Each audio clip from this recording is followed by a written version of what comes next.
Hello guys, നമുക്ക് ഇന്നൊരു ആലു പൊറോട്ട റെഡിയാക്കിയാലോ. അതിനായിട്ട് ഞാനിവിടെ 3 കപ്പ് ഗോതമ്പ് പൊടി, 2 ടേബിൾ സ്പൂൺ ഉപ്പ് നീരാണ് ഒഴിച്ചു കൊടുക്കുന്നത്, 1 ടേബിൾ സ്പൂൺ വെളിച്ചെണ്ണ, പിന്നീട് നല്ല തിളച്ച വെള്ളമാണ് ചേർത്ത് കൊടുക്കുന്നത്. ആദ്യം സ്പൂൺ വെച്ചിട്ട് യോജിപ്പിച്ച് കൊടുക്കാം.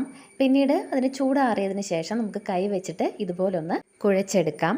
പിന്നീട് ഇതിലേക്ക് വേണ്ട ഫില്ലിങ് റെഡിയാക്കാം. അതിനായി ഒരു സവാള എടുത്തിട്ടുണ്ട്. ഇത് നല്ലതുപോലെ ചെറുതായി കൊത്തി അരിഞ്ഞെടുക്കണം. ഇതിലേക്ക് ഒരു പച്ചമുളക്, മല്ലിയില, കറിവേപ്പില ഇവയും കൂടെ ചെറുതായി അരിഞ്ഞെടുക്കുന്നുണ്ട്.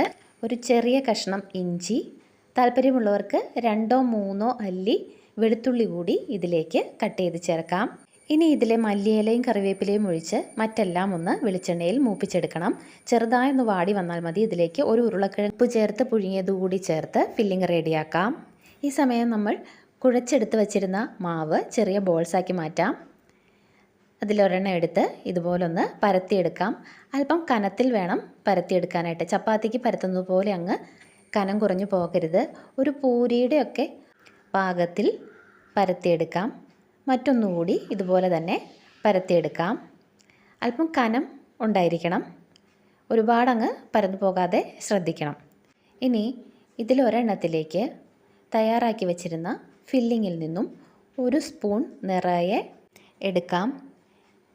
ഇതുപോലെ മാക്സിമം എത്രത്തോളം കനം കുറച്ച് പരത്താൻ കഴിയുമോ അതുപോലെ തേച്ച് കൊടുക്കാം.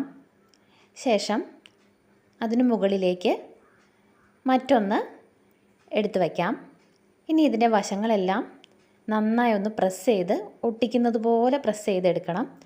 പിന്നീട് ഇതിൻ്റെ മധ്യഭാഗവും ഇതുപോലെ നന്നായി ഒന്ന് കൈ വെച്ച് തന്നെ പ്രസ് ചെയ്ത് പരത്തി കൊടുക്കണം. അത് കഴിഞ്ഞ് ഇതുപോലെ പൊടി തൂകി കൊടുക്കാം.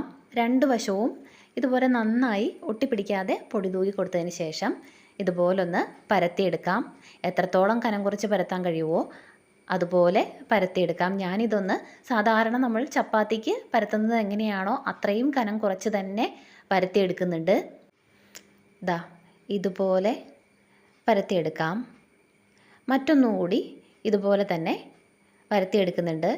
ഇത് ഞാൻ കുറച്ചുകൂടി ചെറിയ ചപ്പാത്തിയാണ് പരത്തിയെടുത്തിരുന്നത്.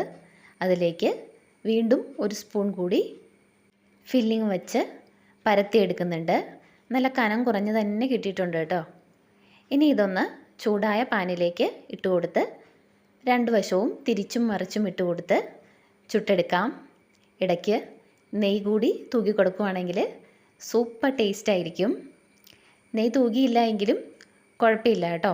അത് വേണ്ടാത്തവർക്ക് സ്കിപ്പ് ചെയ്യാവുന്നതാണ്. ഇത് ഒരു 10 സെക്കൻഡ് വെച്ച് തിരിച്ചും മറിച്ചും ഇട്ട് കൊടുക്കണം. പതിയെ തവി കൊണ്ട് ഇതുപോലൊന്ന് പ്രസ് ചെയ്ത് കൊടുക്കുകയും ചെയ്യണം. സൂപ്പർ ടേസ്റ്റിലുള്ള ഒരു ആലു പൊറോട്ടയാണ് ഇത്. ഇതിൻ്റെ കൂടെ ഒരു ചിക്കൻ കുറുമയോ വെജ് കുറുമയോ ഏതും ആകട്ടെ, നല്ല സൂപ്പർ ടേസ്റ്റായിട്ട് നമുക്ക് കഴിക്കാനായിട്ട് പറ്റും കേട്ടോ. എല്ലാവരും ഒന്ന് ട്രൈ ചെയ്ത് നോക്കണം. ഫീഡ്ബാക്സൊക്കെ അറിയിക്കണം. അപ്പം ശരി, ഓക്കെ, താങ്ക് യു. അടുത്ത വീഡിയോയിൽ കാണാം.